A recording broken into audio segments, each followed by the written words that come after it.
And somebody asks me if I want photos, and I'm like, what? And I turn a corner, and a 2 meter tall, like flipping 7 foot tall Darth Vader is just right there in perfect detail, just looming. Now, I've never met Darth Vader before. This is Darth Vader. He stepped right out of the movie. This is Darth Vader. Completely, every little detail you can imagine is right there. He's got the big black gloves and the blinking red and blue lights on his chest, the massive, black dome helmet. I'm not a short person. This guy is huge.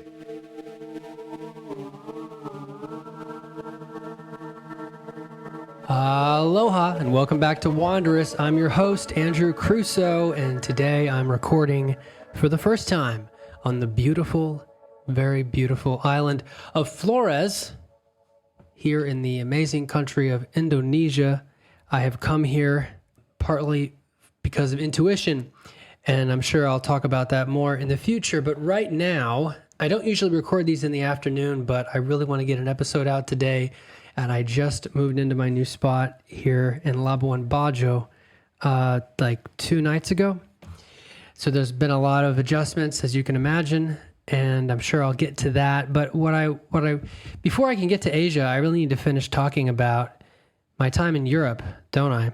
And I endeavor to go vaguely chronological because things tend to make more sense.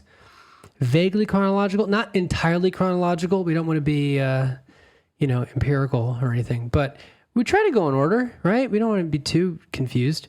And also I want to say welcome to new listeners. You are very welcome. And I'm very grateful that people continue to be interested and to follow on Spotify and Apple Podcasts. The show is on all of the major podcast directories now. I'm really happy about that. And so please pardon me a bit if my throat's a little dry or if there's, just any weirdness. Definitely adjusting to a lot of things. But today I have something really fun to talk about. I'm going to gracefully just kind of traipse over Sacré-Cœur. I do have a few photos that I can share to the Patreon people on Wednesday. If you don't know, I share background information and tips and photos every Wednesday to people who support this show on my Patreon page, which is a great way to support artists. That's patreon.com/ the word hello, and then Crusoe, Crusoe. And I've had people, sometimes people just want to dip in for a month and it's like $5 to get access to a bunch of stuff. Behind the scenes stuff for the show is $10 for the month. You could cancel anytime. But you can also, at $5, you can get access to, I think I've got like 25 audiobook hours, like 25 hours of audiobooks up.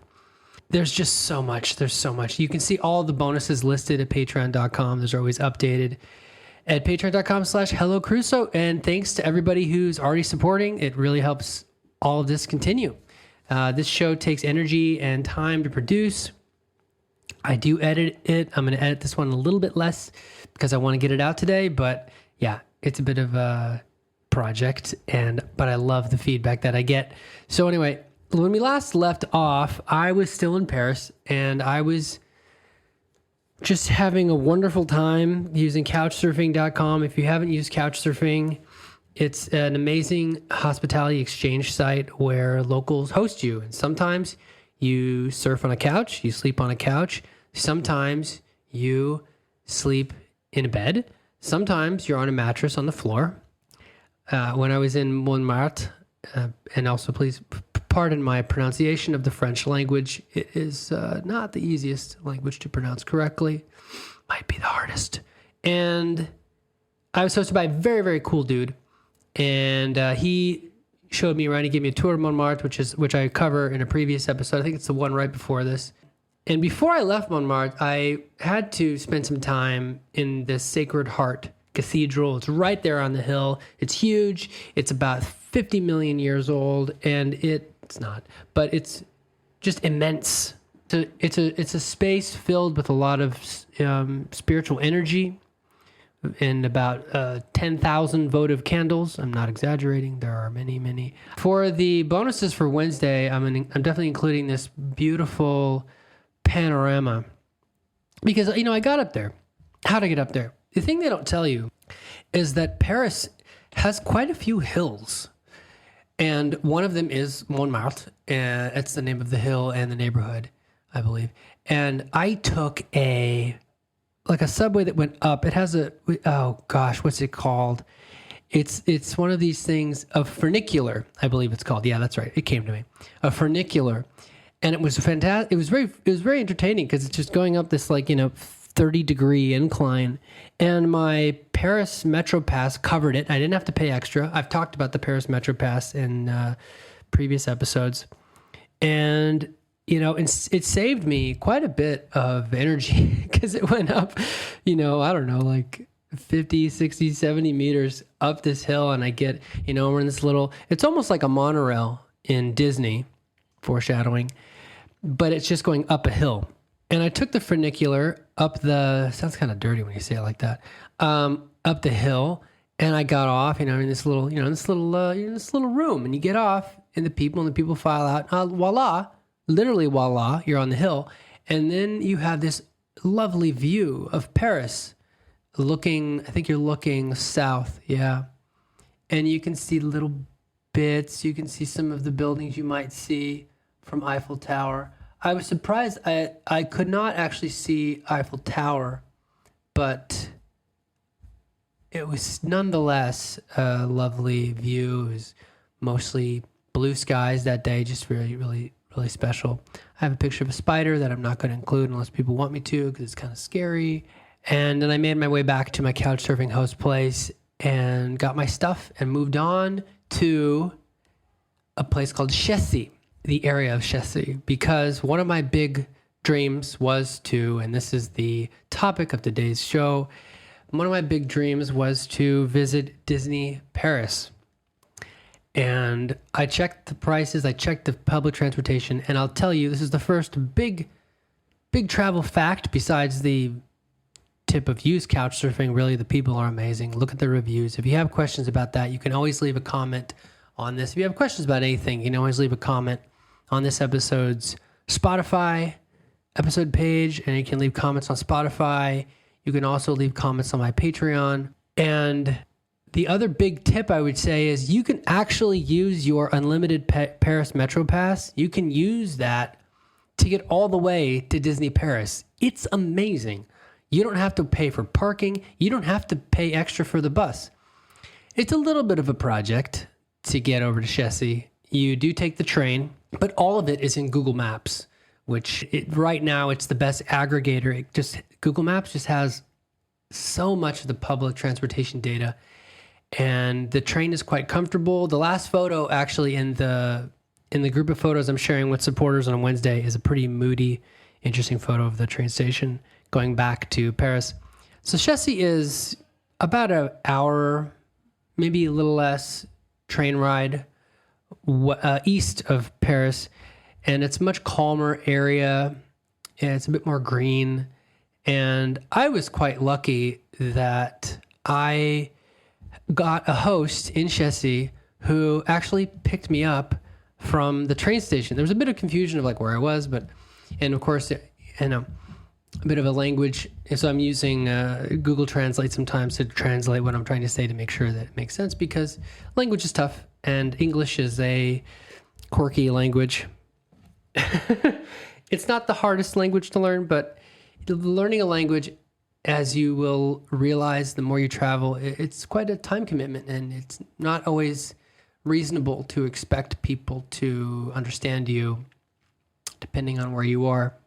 But I was picked up by this very sweet woman who was hosting me at her place, and I was hoping that she might want to join me to Disney Paris, but she had to work, and I think she'd been there recently, but she was very happy to host me, and she was just adorable and had very, I would say very cute English. She could understand some things But we definitely relied on the translator. And she picked me up, and we went to, there was a river nearby, and we went to this little thing, and we met up with a couple of her friends and just kind of chilled. I had to explain that I was lactose intolerant, which is always fun to do to French people. They get so sad. I don't know if you've ever talked about like milk products with French people, but they get very sad if you can't have the cheese. But the bread does not have milk or cheese. You know, the baguettes are actually, the majority of them are actually vegan in Paris. They don't even have egg, which was great for me. So we had some really, I ate some very nice bread and just hung out and talked to a couple of her friends, and we just had a nice little bit. She really wanted to hang out by this little place, this very quiet little cafe thing on the river, and we talked. And there was one other hurdle, which is Disney Paris is a bit of a distance from exactly where I was, but the Metro Pass came through again. I had my shiny card, which I still have, with my little passport photo glued into this thing that the attendants glued in. And it was my, I paid, again, I think again, it was about 22 or 23 euros for unlimited. It's probably more now. And I was able to flash this card. I knew where to stand, when and where to stand because of Google Maps. And I took one bus all the way to the parking lot of Disney Paris. And it was quite convenient, actually. It was just chill. It didn't take that long. And Disney Paris itself is also cheaper than the one in America. Probably not a big surprise. I want to say it was like, and again, your mileage may vary, but I want to say it was like $75 or $80 for the day, which for a lot of people is not cheap. But when you compare it to America's Disney, it's really hard to get in there for under $120 for a day these days. I would learn later that the one in Tokyo is even cheaper. But we'll get to that. But it was a dream of mine, and my birthday was coming up, so I gave this gift to myself for my birthday. And I only got one day. I only did one park for one day. There was another park that I didn't go to, which in the future I may go to if I find myself back in the Paris area. But I just wanted to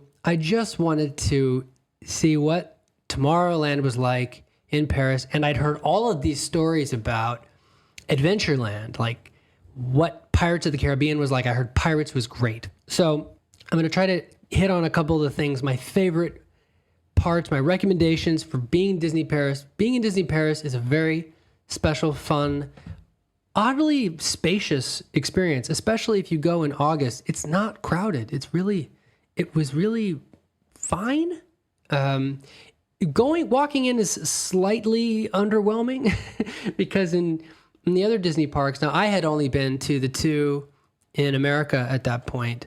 I'd been to Disneyland in Anaheim, in Southern California. I had been there. My dad had taken us there. I was very lucky. We went there like 5 times when I was a kid because I lived in California for a while. I never lived in Southern California though. So it was always California is so big. It's always, it takes planning. It's a bit of a project to get down to Anaheim from North California. But I had gone, and then we went to Florida. We went to Walt Disney World once when I was a kid. And that was also a very special experience. I recall taking the monorail over this lake to get to Magic Kingdom. But this experience was a little more modest in a way. You come in, and the entrance itself is sort of rather narrow. I have a video of it. I'll try to dig it up. I don't have a photo of that, which is surprising, but you just have a Disney Paris. It's only like, the whole walkway is like 4 meters wide, and they check your bags. Okay. Security, get through. And then finally you get up to the actual entrance. There's flowers, and you get in and you walk under the archway because, of course, the train, every one of these parks has to have a train that goes around the whole thing. Actually, I almost forgot, and I don't know how I almost forgot this, but my experience in Disney Paris started out with a mistake that I'm really glad that I made. I got in a line for Star Tours, and it was moving a little slow, but we were coming around, and there's a large X-wing above the building, and it's a beautiful day. I was very lucky. It was just only slightly cloudy, quite sunny, very comfortable temperature, not too hot. And I'm waiting in line, and people are going through, and I'm like, this is kind of a strange line, right? And somebody asks me if I want photos, and I'm like, what? And I turn a corner, and a 2 meter tall, like flipping 7 foot tall Darth Vader is just right there in perfect detail, just looming. Now, I've never met Darth Vader before. This is Darth Vader. He stepped right out of the movie. This is Darth Vader. Completely, every little detail you can imagine is right there. He's got the big black gloves and the blinking red and blue lights on his chest, the massive, black dome helmet. I'm not a short person. This guy is huge. And I never realized how scary Darth Vader could be, to be honest. I mean, I grew up watching Star Wars. I don't remember the first time I saw Star Wars. I don't remember. I wish I could remember. And I was never I was never chilled by seeing Darth Vader. I think it was, obviously, if you're force choking somebody with your mind, you're just choking someone's neck with your mind from a distance. That's creepy. It's bad. But I never had a nightmare, right? I never had a nightmare about Darth Vader. But this experience of, they're like, okay, well, go over here. And then I'm just like, okay, I'm here, and it's included with the ticket. I guess I'm getting a photo with Darth Vader.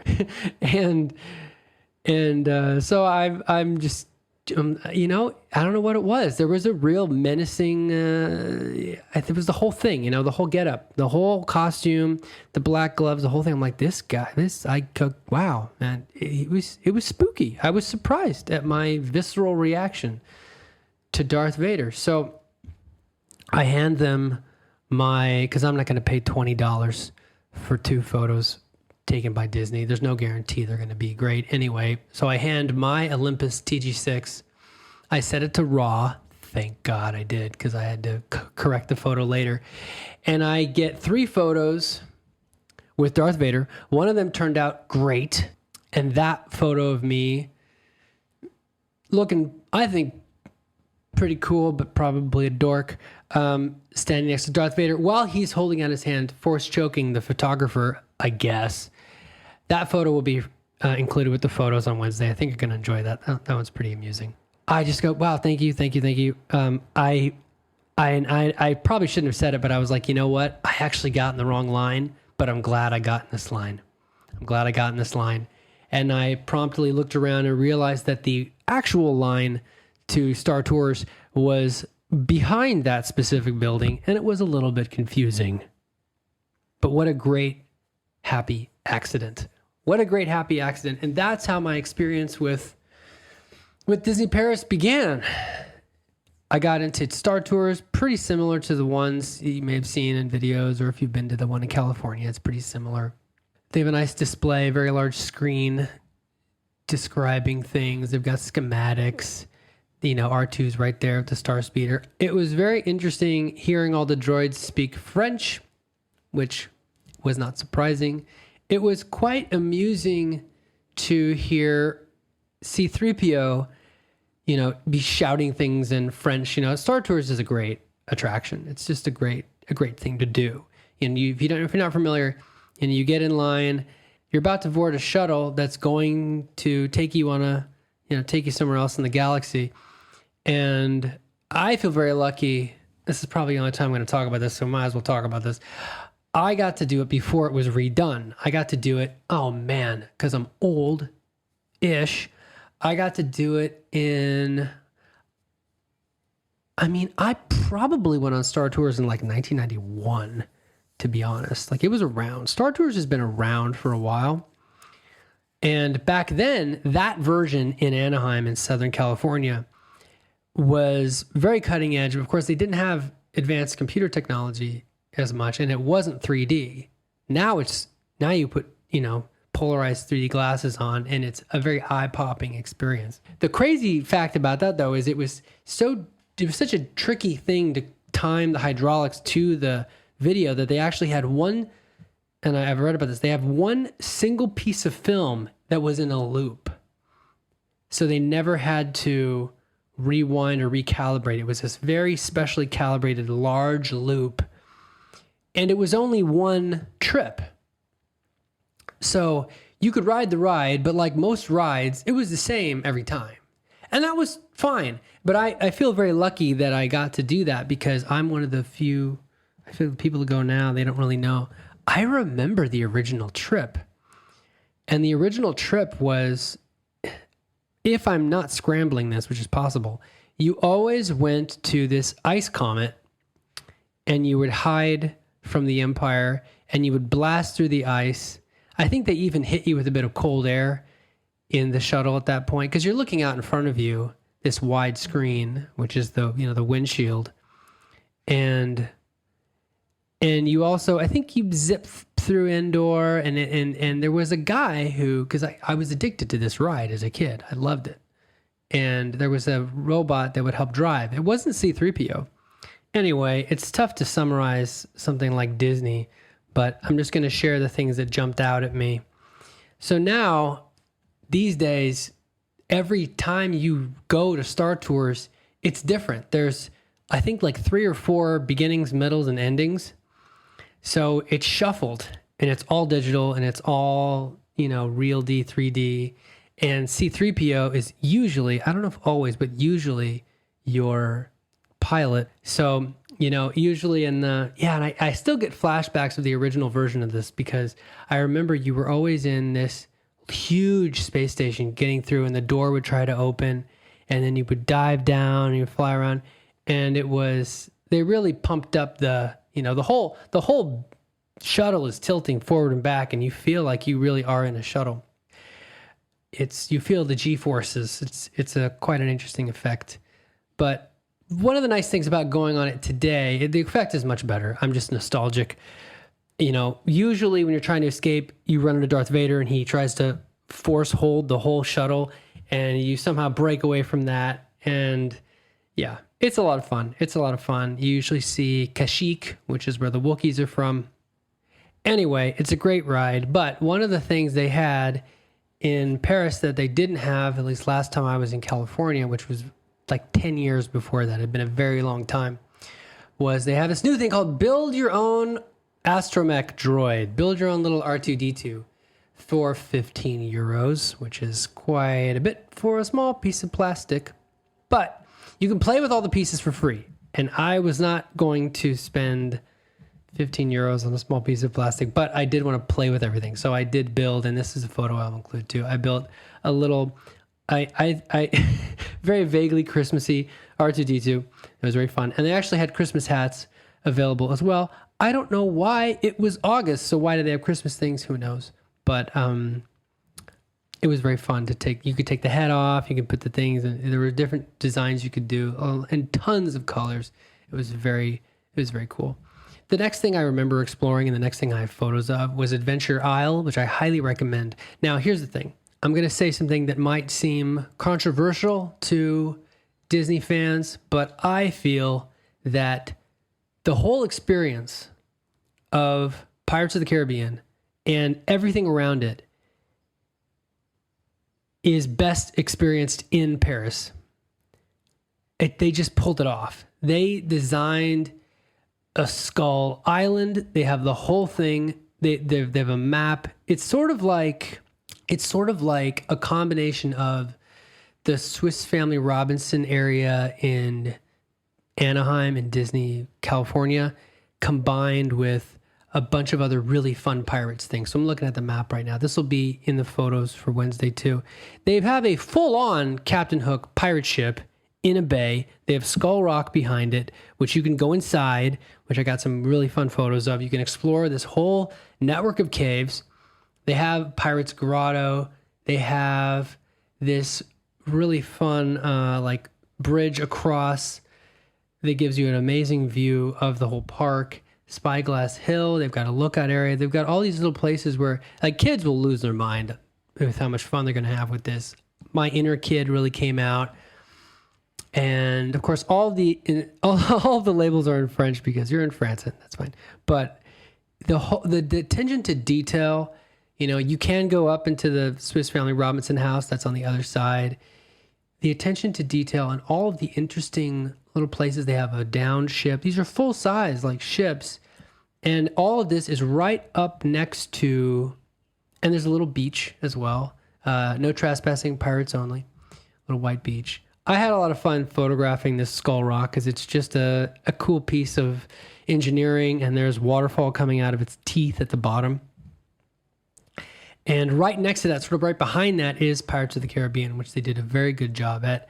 I believe, I took when you get through Pirates of the Caribbean, I'm not going to describe Pirates of the Caribbean because you can surely find, it's a boat ride. It's super fun. It is the only attraction that has been made into a movie that was a very successful franchise. The Pirates of the Caribbean film is based off of the original ride in Disneyland in California. Go figure. And I have this photo because when you finish one of these rides, you can see photos they take right at the end. There's usually a dip, and you hit the water and it splashes. You go through the whole thing. The ride is amazing. You go through a cannon battle happening, and the funny bit about this is, of course, they weren't singing "Yo Ho, Yo Ho, A Pirate's Life" for me because that's English. They were singing the French version, which was really interesting to listen to, and it was still great. But at the end of the ride, you see photos of everybody who went through the ride, and you get a number, right? And when you tell them the number, you can buy the photo. And I got a photo. I got a photo of the screen. It's like a couple. It's just a total attack, surprise, not attack, surprise kiss. So yeah, and the Pirates Adventureland sort of blends into more of an Aladdin kind of place too. So I came across, there was a lot of Aladdin themed stuff. There was much more Aladdin things to explore than I even remember seeing in Disneyland, California. They had the lamp out. I got a very silly photo of me posing in the lamp that you will see on Wednesday, it's not even important. But the art, there was even like a walkthrough thing that just told the story of 1001 Nights with beautiful art. I believe I have a video of this. I ran into Jafar and I sort of just followed him. I'll have to find that photo. I'll put that in the show notes for this episode. Show notes are always found wherever you've got this. And they're in Spotify. They're also in the description for Apple Podcasts and YouTube. All these places have the show notes. And I'll put a link to my YouTube short and my TikTok of kind of stalking Jafar, which I feel fine about because Jafar is a villain, and just having an interesting time just seeing how these characters interact in Adventureland. It's really well put together. It's a really well put together area of the park. Of course, nearby is Thunder Mountain Railroad, which I don't know if they call it that exactly in Paris, but it's pretty similar. It's pretty much the same ride. I had a blast going on Thunder Mountain. I really recommend it. I somehow pulled out my camera, and only because it has a wrist strap. The Olympus has a wrist strap, and I got this very colorful, exploding color type photo toward the end that has some fake dynamite, which is always fun. And I did something that I've never done before, and I don't know if I would recommend this, but depending on your mood, I would recommend this. There is a large steamboat called Molly Brown, which hangs out in the lake just right across from Thunder Mountain Railroad. Sometimes I call it Rocky Mountain Railroad, sometimes Thunder Mountain. I know it's called Thunder Mountain. I don't know why I call it Rocky Mountain. Please pardon me if I said Rocky Mountain. Maybe I'm hungry. And I've never gone. Now you have to realize, I've had no less than 7 or 8 Disney park experiences, and I never went on the big steamboat. Every Disney park, maybe with the exception of Tokyo, I don't remember seeing it in Tokyo, but I think that it is in Tokyo. Every Disney park has a steamboat. It's a tribute to the Americana of Adventureland, and, there's this whole like Tom Sawyer kind of thing going on. And I was like, I've been making such good time. I'm going to finally see what it's like to go on this very big boat and get the tour, because it goes around the whole island.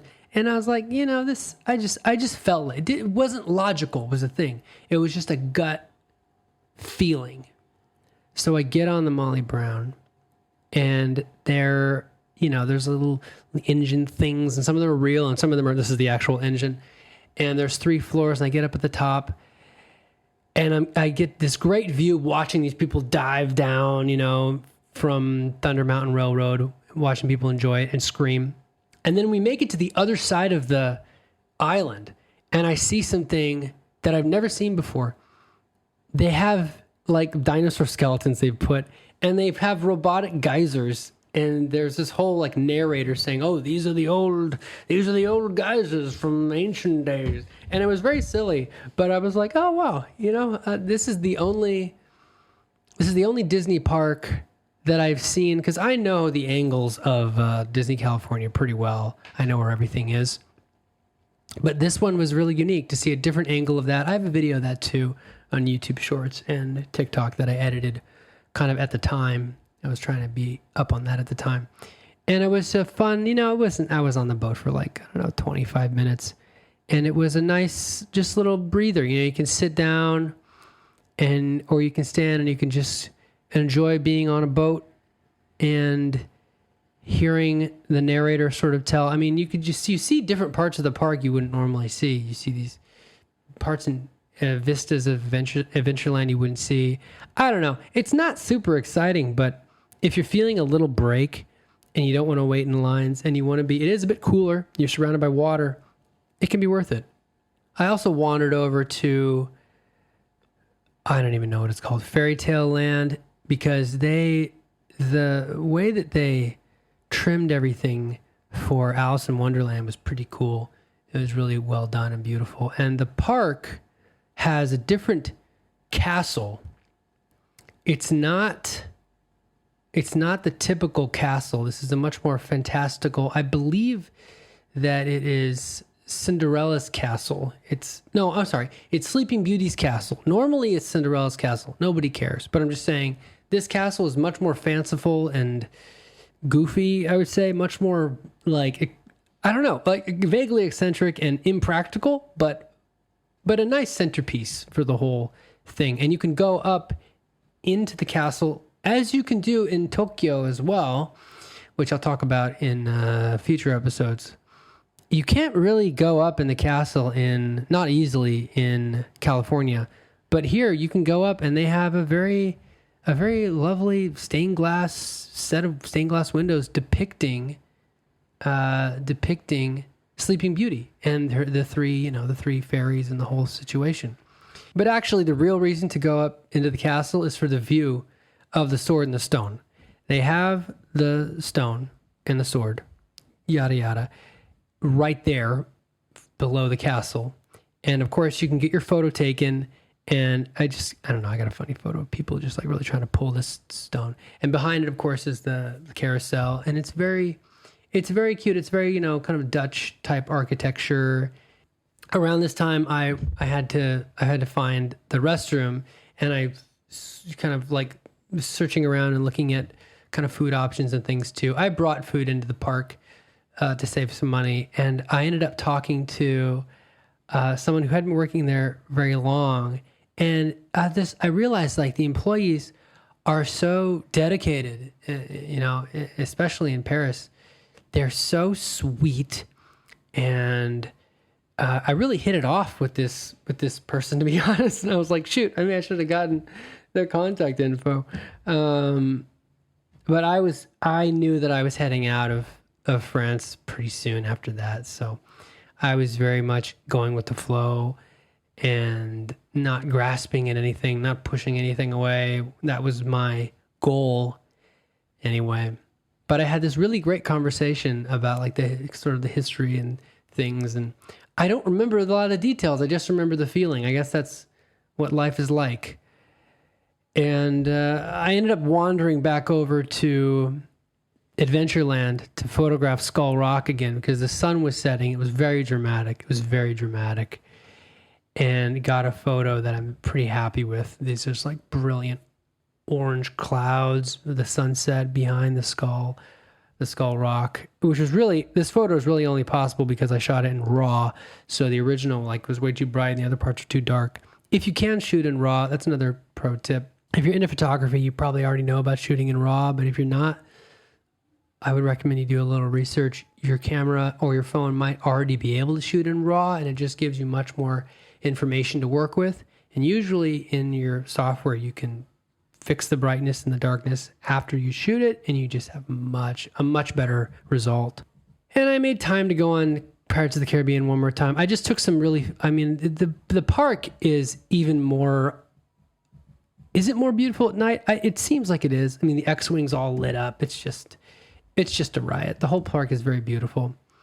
And nearby the X-Wing, you know, on the roof of that one building where I met Darth Vader, is a wonderful sculpture of Eve and Wall-E from the film Wall-E. Eve's eyes are all lit up completely, actually a little bit bigger than life size, but really, I think Eve's eyes even changed. It was like animated. It was just so sweet. And Wally's holding Eve's hand. I'm going to include that photo for the supporters too. But there was one thing I really wanted to do besides the fireworks display, which, you know, what to say about that? It was a great fireworks display. They projected a bunch of weird stuff onto the like stripes and people and good guys and bad guys onto Sleeping Beauty's castle. And it was a riot. They even had drones kind of make the number 30 because accidentally I had come on the 30th anniversary of Disneyland Paris and it was great. Everyone was really sweet and the fireworks were fantastic. But what really stuck out to me was two things. I really wanted to see a hidden gem in Disney Paris, which is the Statue of Liberty dedication room commemoration thing that was actually kind of hard to find. It's toward the entrance, but it's on if you're exiting, it's on the right side, leaving the park. And you really have to look. You have to really look at your map and you have to be very careful. And I couldn't find it for the longest time. I had to ask people, and I got a little video of that I can link to if it's, yeah, I have a video of that, yeah. And it's just a little hidden thing that most people don't see is they have a whole like animated story about France, you know, making the Statue of Liberty and giving it to the United States as a gift. And then I believe the one in Paris was given to France in return from the US. I could be wrong about that. Don't yell at me in the comments. But again, this is not your be-all, end-all. I'm not Wikipedia. I'm here to share my frank, unfiltered perceptions and intuition about the places that I've been. And I do recommend that you find this little hidden spot. It's really fun. You can see it on the way out. Another great thing about Disney Paris, though, is it's open really late compared to the other parks. It was coming on to midnight. I think it was open a bit later. They start ushering you out at like 10:30. But if this clock is to be believed, and I think it is, for whatever reason, the park is open very late during the summer. I think it's just because Parisians like to stay out late. But it was very cool because then Mickey came out as we're going under the arch, and Mickey was waving, and just Mickey was like working the crowd, man. It was hilarious. He was like making people cheer, and then he was directing everybody, like conducting us like a, yeah, maybe I have mixed feelings about that now, but it was very sweet. It was very sweet at the time, and everybody was just like waving, and I think, yeah, he was just working the crowd in a very entertaining way, and I got a couple photos of that. But I want to end this episode with something that I think is very sweet, which was my experience with my couch surfing host. I think I want to say I stayed there 3 nights, and my French is not great. 1 month in Marseille is not enough to be conversational. And at the time, I was really into this album called Long Lost by Lord Huron, which is sort of like Lord Huron is a very interesting and quite popular band now that you can look up. But there's this interlude between two songs where they speak French. It's one of these albums that's very self-aware. It's like a show in and of itself. And there's a narrator, there's like an announcer for the album. And there's also characters in the album. And they speak French between these two songs. And it's very important. One of the characters is whispering these words. So the day after I got back from Disney, I was listening to this and I was like, oh, wait. Maybe my sweet host, can provide some insight. Because I already tried playing it to Google Translate, and Google Translate isn't very good at hearing things right now. You really got to be loud. You got to be very direct into the microphone. It's not going to pick up a French woman whispering. It's just not going to work. So my host listens to this clip. I'm like, do you think you could do this? It'd be really amazing if we could figure out what they're saying, because I've heard this album like 25 times. And she listens to it, and she writes them down, and she listens to it again, And we're trying, she thinks she's got it. A couple things don't make sense. We try it again. We do this, we do that. And we managed to, well, I should say, not we, she managed to figure out what they were saying. And I have it written down here. I think it's hard to articulate why this is important to me, but it's very sweet because it's kind of a romantic album. And this guy is, he feels kind of long lost. And I think at that time I was feeling a little long lost. So I'm not going to butcher the French language again on this podcast. I've done that enough. But I will say we were able to translate it. She wrote it down, and I have a photo, and this photo is in the bonus for Wednesday. And then once she figured out what they were saying, then I was able to put that into Google Translate because her English wasn't strong enough to translate all of it. But we figured it out, and the woman was saying, I will not forget you. I will leave you in the fading light. May you live until you die. I will see you in another life. Je te verrai dans une autre vie. Other vie, life. And I thought that was, okay, I guess I did butcher French a little bit. But I have this photo that's just very, I don't know, it's very nostalgic for me of her writing, transcribing this whispered interlude between two songs on this piece of paper. I don't have this piece of paper anymore. Maybe I do in a box somewhere, but I have this photo and I don't know. It's sort of emblematic of something, emblematic of you never know when the next piece of information is going to come to you. And I never knew that I would find out what she was whispering. It's not, you don't always come across someone who speaks enough French and enough English and has a good enough ear to help you translate something whispered in French, especially not in America. So it was a really fun happenstance to be like, oh, wow. And she was so sweet.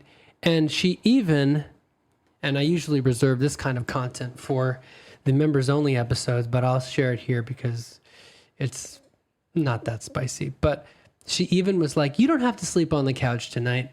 It's okay. And I don't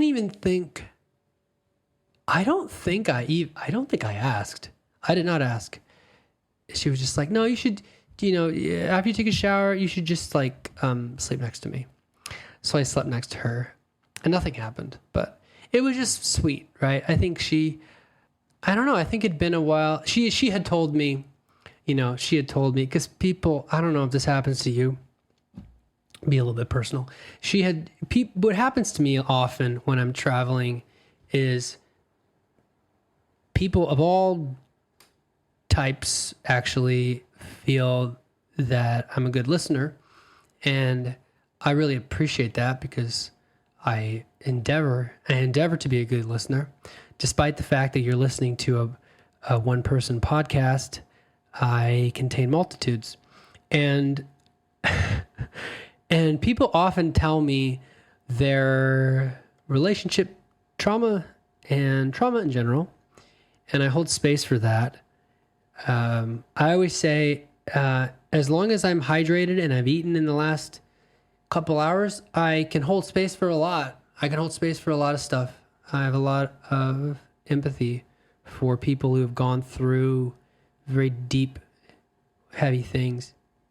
And she had loss recently in her life, and she was feeling, without saying too much, she was feeling a little lost, a little lost and pretty sad. And she told me that she had really appreciated our conversations. So we tried to stay in touch a bit on WhatsApp afterward, but I think the distance plus the language barrier, because her English was not that strong, but she had such a great heart. And she went to Eastern Europe on a little trip. She went to one of the smaller ones. I think she went to Lithuania or something. And she sent me some photos and was like, oh, this is really great. And I would translate stuff into French so I'd be sure she would understand. And it was very sweet. And I'm sure if I went back to France, we could pick up our friendship like no time had passed. But it was an interesting lesson for me, and maybe this will be useful for you. I don't know, dear listener, and I think you know this, some friendships, they can't, I don't want to say can't, they're just not meant to be super durable over great distances, because after all, that is, I don't like to throw this word out there that much, but it is unnatural. We're not really wired to just interface socially on a screen. We are wired and adapted to be looking at people's facial expressions. We're wired and adapted to see body language, and hear tone. You can get some of that through the internet, but I think we have to be careful. And maybe this is true for podcasting and for parasocial relationships, which is something interesting to read about. We have to be careful about projecting things onto people and making assumptions. And it's hard not to, because when you do have a friendship through the internet, you are filling in gaps. Now, if you've hung out in person, it's a lot better. But I meet people, and I've had friendships with people that I've never been in the same room with. And I've learned that I have to slow my roll and realize that I really only know, and I have to remember this even with people who make stuff that I know, and I listen to their stuff, and I know, oh, maybe they're a podcast, maybe they're a YouTuber, and I do know a part of them. I do understand their values, but I have to be really careful about assumptions. Like, I have to be I'm just going to own this for myself. You have to be very careful about what assumptions you're making about motivation, about what they're going through in their personal life. This is all, I suppose, pretty obvious, but I think we all need a reminder sometimes. And some friendships, they are not the kind of friendship that you can conduct from 2,000 kilometers away. And sometimes they are. Sometimes there's enough resonance or enough alignment with what both people want and need that you can have, and I have a few really fruitful long distance friendships that I'm very happy about. But can you plan that? No, it either works or it doesn't. And you really, in my experience, you really don't know. You really don't know until you know. So this is me. I'm Andrew, and I'm on an island again. Big surprise. I have a long-term spot, it seems to be, and it's the afternoon. And I never record these in the afternoon. I'm doing something different. If you've enjoyed this episode, I'd really appreciate your feedback. You can find me on all the places @Hello Crusoe, Instagram, TikTok. YouTube is my name, Andrew Crusoe, Crusoe. That's linked in the show notes for this as well, but pretty much everywhere else, it's Hello Crusoe. I'm very responsive on Instagram and TikTok, and I'd love to hear what you thought. I'd love to hear if it gave you any ideas or if there's anything you feel like I missed. If you've been to Disneyland Paris, I'm up for tweaking the show notes if there's something really important. But as I said, this show is it's a lot of vibes, I guess. I really recommend Disneyland Paris if you're in Paris, especially if it's August, because it won't be as crowded. Paradoxically, the Parisians, they just go. They leave the country, a lot of them, in August because France is a developed country with employee protections that guarantees people 4 weeks of vacation a year. How about that? So that's all I'm going to say about that. Thank you so much for listening to Wanderous. It really is still, in large part, a labor of love, and I hope to grow it more and more this year in 2025. I'm still playing around with format, and I hope you enjoyed it. This was a big one. Hello.